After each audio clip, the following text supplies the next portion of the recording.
Perry, and I'm going to have to go to LinkedIn to read his many titles. He's the founder and CEO of the Digital Governance Institute, which is a full-service consultancy. He is the Conformance Program Manager of the C2PA, which is the Coalition for Content Provenance and Authenticity. He's the co-chair of the Creator Assertions Working Group, the COG, at the DIF, the Decentralized Identity Foundation. And he's also the co-chair of the steering committee of the Trust Over IP Foundation, I guess. So that's a lot of titles. Welcome, Scott. Well, it's great to be here. It was always on my bucket list to be facing the Identiteratis. Your Identiterati card will be coming shortly. Sounds great. If I could just find someone to create a wallet-based one, I would actually do that. So why don't we start with a quick intro? How did you find yourself as an Identiterati? Yeah, so my background is both technical and from a technology audit standpoint. So I had a 5-year background with IBM and shifted my career to actually work for my dad's small CPA firm in New York City, where I'm originally from, and used those two experiences when I moved to Seattle following my wife, who was born and raised in Seattle, to look for a path to combine technology and auditing.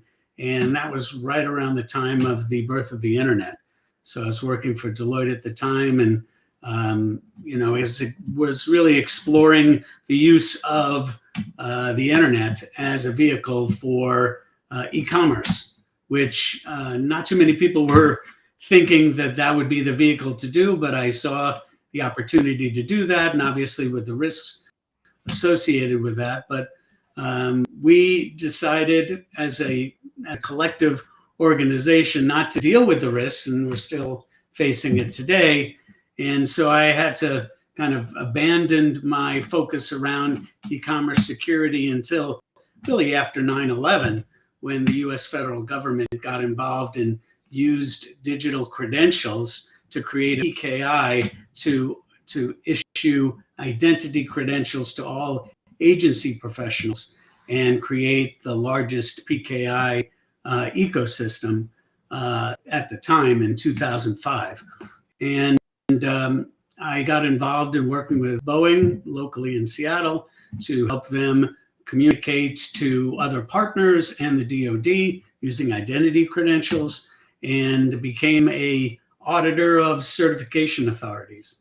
So that then progressed me. I've worked auditing public CAs now, as well as entities within federal PKI for the last 20 years. And that gave me an understanding of how to participate in governance ecosystems, how they work, how they manage. I was a player, but I always felt like I was at the child's table, where there was governance rules that were being dictated by organizations like the US federal government or the CA Browser Forum.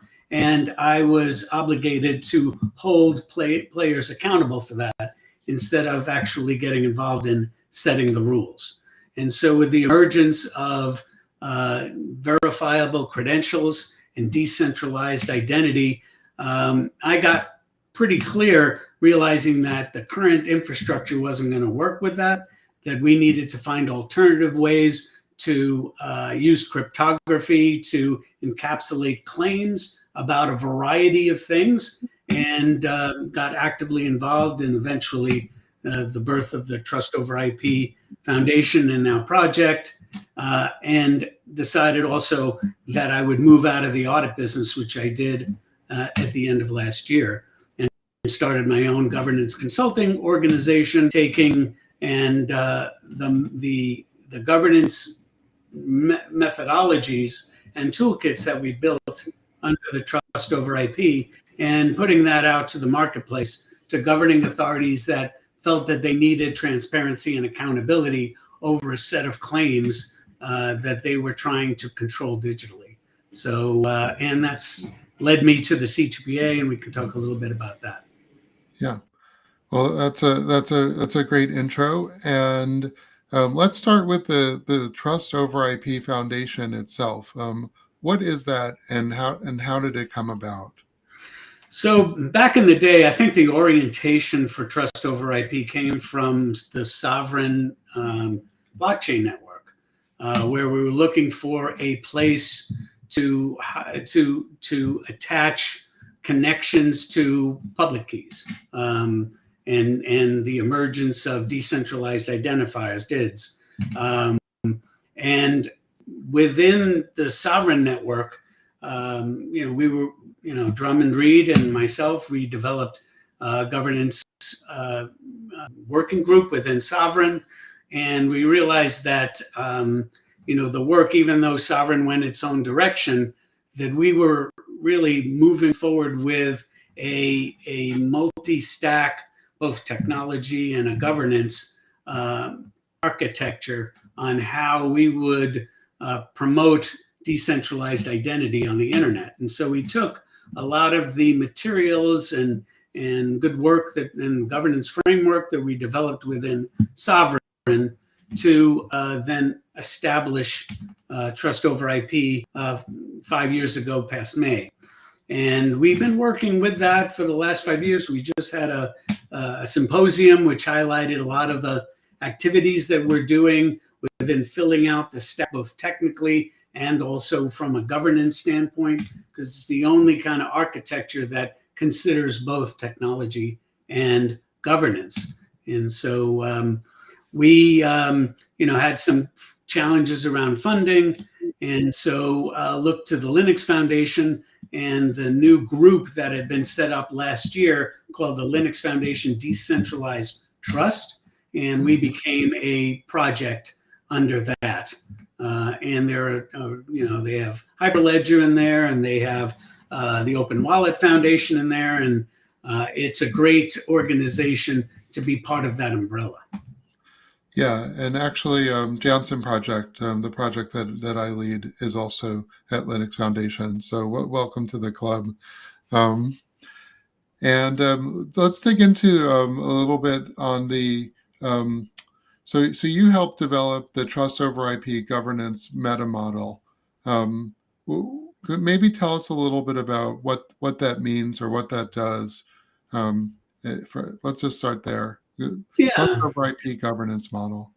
So, when you look at, let's talk about verifiable credentials. There's a set of credentials or a set of claims that a organization wants to hold a group accountable to exacting under standards, and also use within the community, as well as being relied upon outside of a community. And the best example I can explain is really around the Department of Homeland Security in the United States, relying upon states issuing verifiable credentials such as mobile driver's license for their purpose. Now, within the states, that wasn't the initial purpose of driver's licenses. It's really to, for states to say you have, you passed certain driving tests and now you're ready to use it. But it was used in another context. And so the Department of Homeland Security had to look at what went into the creation of these mobile driver's license to see if it was reliable for the purpose, which is to board the plane. And so the governance meta model explained all of the things that needed to be transparent to relying parties and participants within that ecosystem to describe what went into creating the security and trustworthiness of these set of credentials that they're taking responsibility for. As well as if they have developed an accountability scheme, it would be important to communicate what that accountability scheme is so that you have a degree of reliability around how participants that are issuing these credentials, verifying these credentials, could actually be held accountable under the rules that have been created. So the governance meta model sets out categories of requirements based on risk, as well as identifying players and accountability, so that relying parties outside the ecosystem can look at that and say, oh, okay, I can use that for my purpose. That fits the certain trust categorization that works well for me. I can use that to automatically rely upon that, so we can use it to board planes and such like that. So what we see in the marketplace around the use of verifiable credentials is the encapsulation of claims that are tied cryptographically using cryptographic primitives such as non-tampered with, as well as the ability to assure that people making the claim, as long as they have control of the private key, we have confidence that those claims are made by the claimant. And so that needs, there's lots of things that can be inside encapsulated in a verifiable credentials, and we have to identify what was done to make sure data inside those credentials are done consistently and reliable. Actually, now that you mentioned the mobile driver's license governance issue, I have a question that's been bugging me for years. I'd love to ask you. The number of wallets that the TSA will accept a mobile driver's license presentation from is pretty limited. I think it's Apple Wallet. It might be Google Wallet in some cases. But what are your thoughts about why that is the case, that Apple Wallet is able to do this where other perhaps wallets aren't? Well, two things. One, pretty clear that when you own the handset and the technical hardware, you have a lot more control around the uses of the trusted environments within the smartphone. So in essence, a lot of software, wallet developers can't, since they don't own the hardware, they're relying upon others to do that. And that can be proprietary or not. I'm working with Google on the C2PA, and they seem to have opened up a set of, accountability actions, APIs to plug in to that as well. So I think that eventually that will open up to software manufacturers. I think, initially with the smartphones, they're protective of a proprietary technology, and they're trying to figure out what they can open up and what they can't and what's profitable for them. But the demand is, obviously, we want the ability to use, wallets on any smartphone there is. And it's important that we have interoperable standards that allow for credentials to be passed from wallet to wallet. So, you mentioned the C2PA, but I'm not sure that my audience actually knows what that is. Can you just give a quick description and what it stands for? Sure. So, we're living in a world where we do not have confidence in the origin of where a digital object came from, whether it's a picture, video, music, whether it came from AI or not. So when things are presented to us right now from the visual eye, we can't determine whether it came from AI and it was created out of fiction, or it came from a real camera or a smartphone. Even AI can't tell. Yeah. Well, now we're at the point. I mean, it's amazing what some of the technology in AI has been able to do, creating even synthetic actors and threatening some of those professions. And so that the tech firms all got together and said, we're not going to solve the problem individually in a proprietary way. So all of the, I'd say 95% of the major tech firms, including Google and Amazon, OpenAI and Meta and Samsung and Sony, they all came together similar to what we see in a global standard like USB, where they were looking for an interoperable platform that at the point of creating a digital object you can cryptographically create an immutable ledger attached to that through cryptography. And that creates a landscape that you can affix assertions against. Camera took the picture, or as we look at creators and organizations saying that, Mike Schwartz wants to say, I took this picture, because maybe there'll be money flow attached to that. And in a separate organization called the Creators Assertions Working Group, we're looking at standards to affix to that foundational manifest created by the C2PA, so that this digital ledger, similar to, it's like a portable blockchain, because it used Merkle trees as well, that would carry and be attached to all digital objects. And basically that creates this landscape of accountability and attribution for every digital object in every media type. So it's an incredibly vast problem to solve, and it does create kind of this movement of how many organizations and products can be generating these digital objects.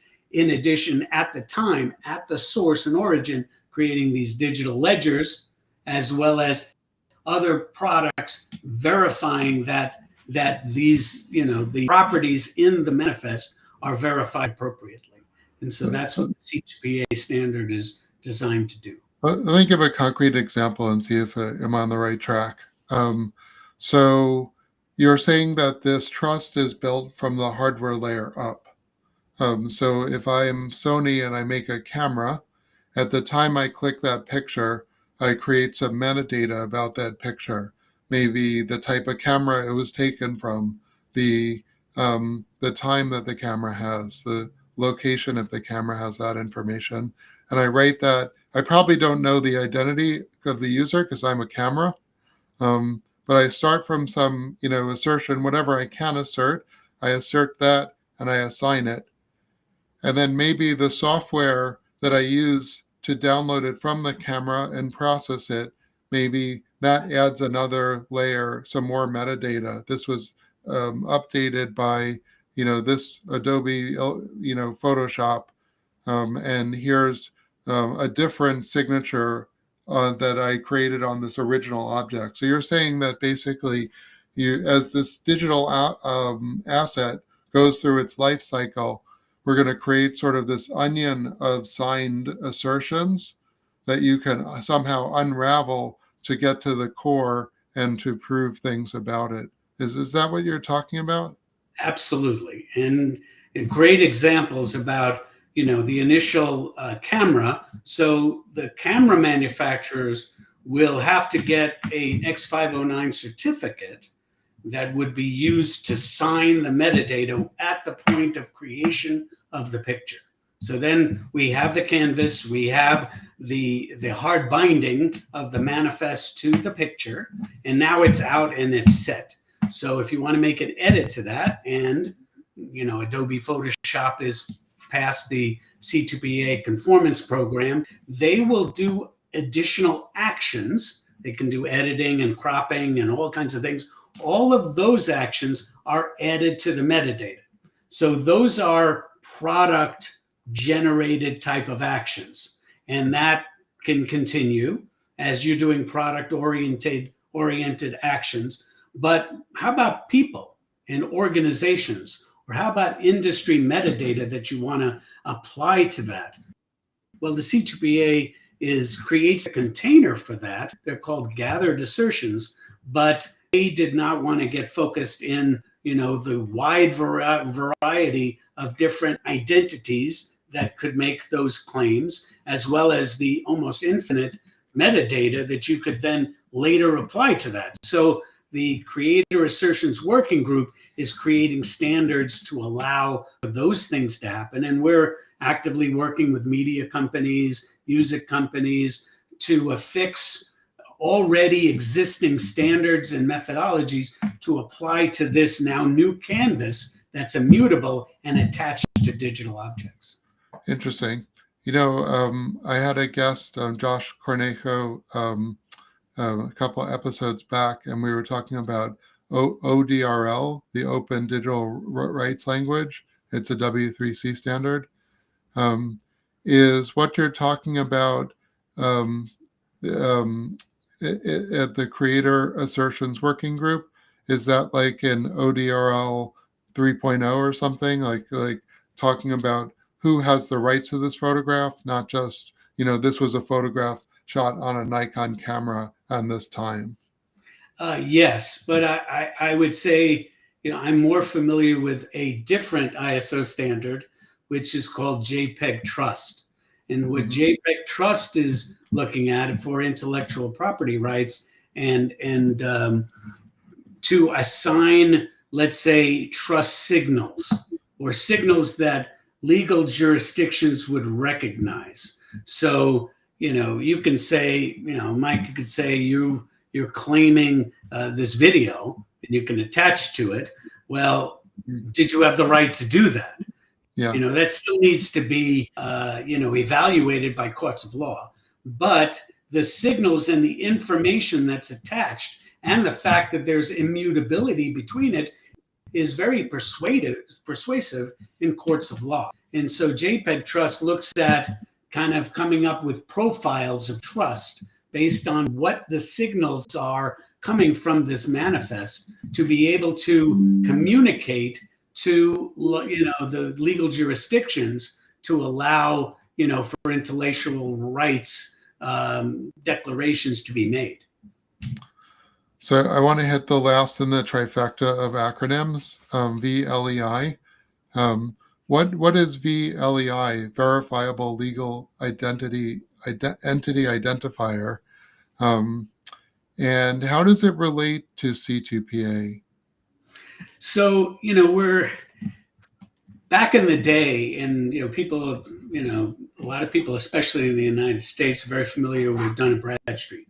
So it was very innovative at the time. We created a naming and a numbering scheme to organizations. You'd get a DUNS number, and that would identify, GLEIF or identify the Digital Governance Institute.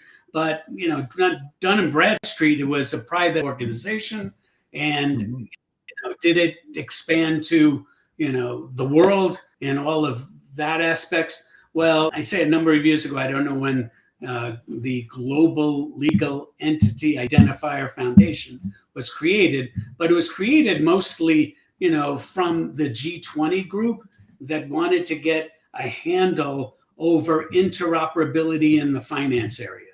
So if GLEIF was going to send payments to Botswana, how would you know that you're sending money to a legitimate organization that had registration in that jurisdiction? And so that's how they created just a numbering scheme, and now it's an ISO standard to affix a legal number that would be attached to you, and that sets the basis for identification of organizations.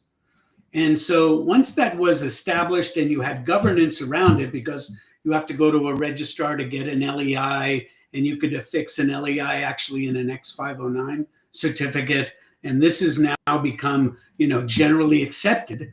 The GLEIF organization said we could use this verifiable credentials for a variety of ways. One is to create verifiable credentials of standard roles of an organization. So Mike, as the, let's say the CEO of GLEIF, would get a credential that would identify you, attach you to the LEI, and say, I'm using this in my role as CEO. And then certain jurisdictions or governance authorities would want to accept those credentials, that accept the claim that you are the CEO. Now, to get a VLEI, you would have to go to a registrar, and they would have to do governance verification to prove that you are the CEO of the company. And once they do that, now you have the backing of that infrastructure and that governance, and then you could use that with confidence. So the VLEI did two things. One is to set up verifiable credentials for standard roles that every company has, plus create a model for companies to create all kinds of roles within the company that they didn't necessarily wanted to govern. Like if I wanted to show that I'm the chief cook and bottle washer of glue, I mean, they didn't have a standard role for that, but but glue could issue me a chief cook and bottle washer credential, and I can use that whatever way, either internally, or if someone cares about the chief cook and bottle washer association of Europe, I could join that. So LEIs has pretty good adoption out there. Like you said, it filled this niche for identifying and especially correlating entities. What about VLEIs though? Does anyone actually anyone accepting these, or are there any RPs who accept them? And what wallet would they be held in? Right. So it's up to GLEIF, who has spent quite a bit of time and energy promoting the scheme. And then the question comes down to, who would understand. And that was one of the big reasons why GLEIF had created a governance framework, so that if you wanted to be able to rely on that infrastructure, you could read it and you knew what they were doing to hold things accountable. So it was, and it still is, it's a very viable solution, which is held back by relying parties analyzing it and seeing how they could adopt it for their purpose.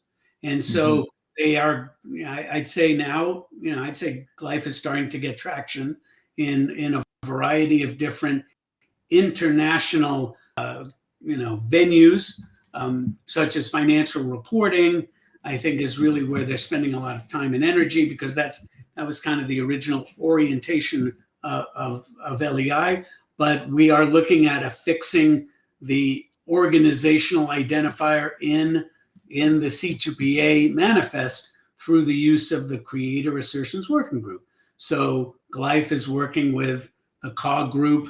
We have just announced, some specifications around how do you affix organizational identifiers. And I'd say that, with the amount of time and energy that GLEIF has put in, and we have some runway associated with it, I will see that the uptick is going to take a turn for greater acceptance in the next 2 years, for sure. Okay, I wanted to go back to the governance model, the trust over IP governance model. So now that the rubber meets the road and it's out there, what are some of the what worked and what didn't work? Well, it's funny because when I started working with the C2PA and helping them establish, they had a 4-year specification and they wanted to operationalize it. So I brought the toolkit with me. And first of all, what it did was there's a lot of governing organizations trying to figure out what are the rules? What's the process of going from a risk to operational compliance of rules that are created to mitigate risk. And what I found is the governance Metamodel and toolkit prescripted that methodology so that organizations didn't have to think about that as much. So it still takes and will take education to really understand what governance is, because now that I think a lot of the issues around technology has been solved, then governance seems to be raising its head and saying, well, what's the methodology? What are we going to use? And now we're seeing some greater acceptance. I think that what I have found, most of the topics and orientations that we put in the governance Metamodel fit to at least the C2PA, and the C2PA governance framework is public, and you could even match that against the governance Metamodel. You see, there's a lot of similarities on how it works. It was, I think, at a high level that can be modified appropriately for different contexts and different purposes. So I think, I've been pleased that, the structure is, and I don't see really an alternative for that in an open sourced way. So I think we do need to get more usages of the Metamodel to see how we're fitting.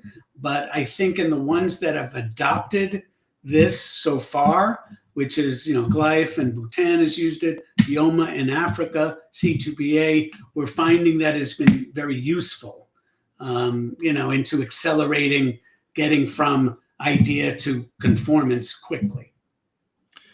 I like the idea of risk-based governance. In the rollout of these implementations, what are the risks that you see are frequently like the most underestimated? Well, in any ecosystem that is driven by cryptography, I always go to, how do we control the private key? Okay. And what happens is, there's some technological controls that you can put in, but, how you, ensure that the private key stays with the claimant is absolutely, that's the highest risk in a cryptographic ecosystem. The other is, as I mentioned, it was funny because there was a whole topic with Matthew Glaude on his Orbit podcast, and he always liked the fact that, I've stated you can cryptographically sign a lie, because what's in a claim has to be verified, and I can make any claim. I can sign it cryptographically, and it came from me. But how do you know I was telling the truth? How did you know that, Mike, when he got his mobile driver's license, actually passed his driving test that allowed him to actually get one? Well, that's not cryptographic. That's a process-driven activity that needs evidence of a past test in order for you to get that credential. And those are the types of risks that are very specific to the context and the ecosystem that's generating these claims. So, that needs to be managed, identified of the rules, because if you have a variety of implementers doing this, issuers, they all have to play on the same set of rules, so you get consistency, so relying parties have confidence that everybody that's getting these credentials are getting it under the same set of rules and held at the same level of accountability. What's the difference between governance and compliance? Okay, so governance is the process where you're managing the activities over a set of actors or participants, and the compliance and conformance is the accountability of holding those participants accountable to the rules that you've set up in the overriding governance scheme. So I'd say that compliance tends to be a subset of governance, because it's a way to manage the accountability of what you've set up in the governance ecosystem. Yeah, and I've been thinking about it that compliance is a sort of like the bare minimum, but so you're right, it is a subset, but the number of policies always exceeds the number of compliance, because the regulators don't check everything, depending upon which regulations you're thinking about. So yeah, I think we're aligned on that.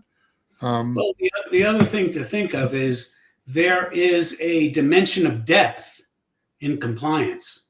I mean, you can have people making assertions that say, I'm compliant with that. I'm making an assertion that I'm compliant with, but the governance ecosystem is not going to check that they are doing so or not, down to the level of assurance where you're having third parties like regulators or auditors come in and do exhaustive tests to validate they are actually, attesting to the assertion that they're meeting certain standards. So you have to account for the degree and cost sometimes associated with compliance efforts to exact the amount of assurance that you're seeking. And in some cases, there are different levels of assurance. I can assert something at a level higher because I went into a greater amount of depth to validate that the assertion made by the claimant actually was made. I worry about, you mentioned one of the risks is control of the private key. The root cause of like all the crypto breaches is, and they didn't control the private key. But actually, it's harder than it sounds because you also have key rotation involved. And so there's a trade-off sort of also on the verifier side. If we rotate the keys every 2 days, you need the key history to validate this assertion. So, and then you mentioned that, let's say in the camera example, maybe the manufacturer uses a certificate of authenticity that it issues to show that, yes, this was a Nikon camera created at the Nikon factory, but you're implying that there's a PKI in the background that's sort of delivering this trust. So what I'm getting at is I wonder if there's a misalignment between the capabilities of organizations out there to understand not only how to protect their keys, but how to use the public keys of the partners out there and actually verify this onion of assertions, each signed with different cryptography. Do you worry are we there today? And are you worried about this sort of deployment complexity as a barrier to adoption? I am worried about it. It's because it's the highest risk there is. However, what's encouraging for me is there's two things going on. There's as we move towards cryptographically signed claims that are buried in wallets. First, grandma's going to make claims. People that they don't understand cryptography, and you know what? They shouldn't have to. And so there is avenues that are allowing for people to control the private key that they didn't even know they had, without their knowing. And that's encouraging.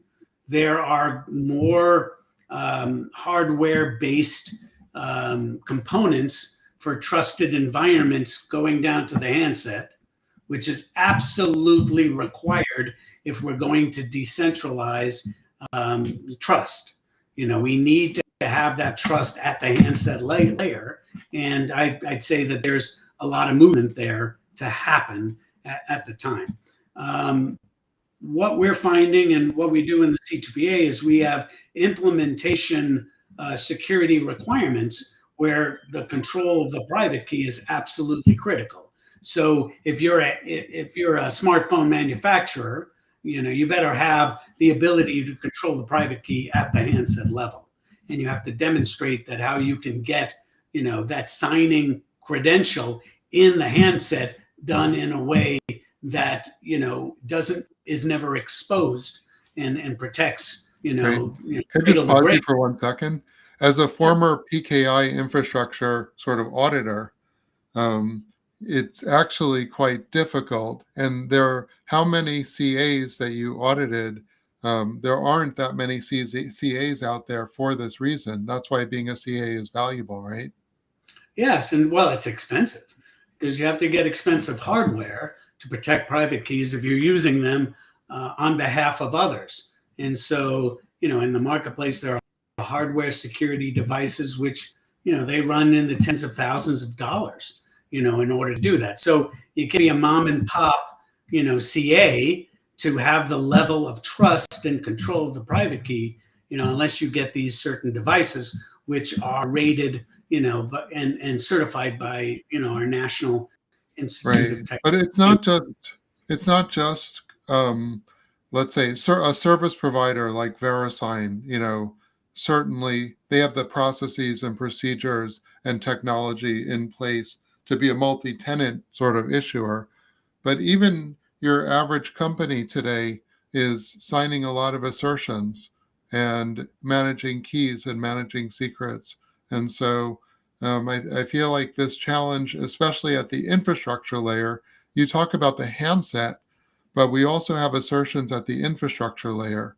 Yes. Um, and it's actually very hard in cloud computing where you don't actually have control of the hardware.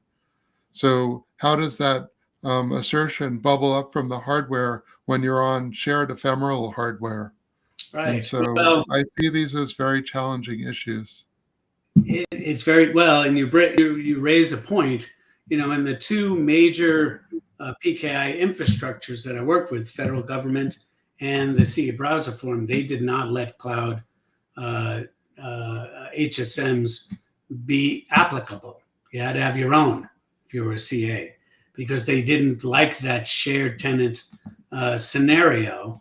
Their C2PA has opened itself up and allows for some things like that. I think the cloud providers are adding more controls to gain the level of assurance, but that's really at that point, that clutch point, which is how do you control the private key and have assurance that the organizations that's managing that are doing it in an effective way. So, okay, well, we're sort of coming up on the end here. I think we might have to do another episode next year. um, It's been a very nice conversation here. I've enjoyed it thoroughly, yeah, actually. I think we went like an inch deep. So, but maybe we can pick up next year. Any last thoughts? Stuff that's coming up that we should know about? Well, my view is that governance is going to take a major play in the next 2 years. We see, all the activity that's been bubbling, mostly from a standards and the technology side in the EU.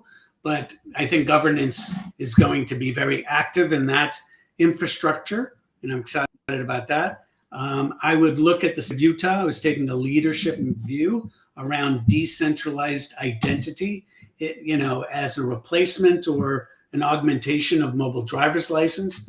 And I've been excited to be involved in what they call the state endorsed digital identity project, the SETI project.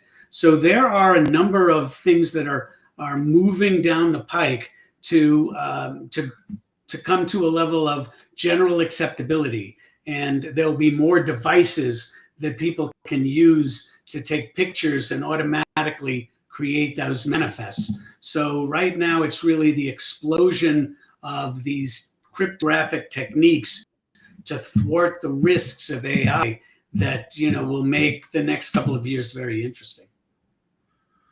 Cool. Well, I will do a quick announcement about next episode. Roland Baum from Umbrella Associates in Germany will be joining us to talk about a plugin that he wrote to use SpiceDB, which is a graph authorization server, but he calls SpiceDB from OPA, Open Policy Agent. So we're diving back into the weeds of authorization next week with Roland. Should be fun. And and so I don't know. Just a quick reminder, if you enjoyed this episode, or maybe if you didn't enjoy it, but you still got something out of it, please follow us on LinkedIn or YouTube. We just got to 1,000 followers on YouTube, which I'm pretty happy about because I was ignoring YouTube. And so please follow us. That helps get the word out. And with that, I'll say thank you, Scott, for introducing this topic to many of us. And thank you, audience, and we'll see you next time.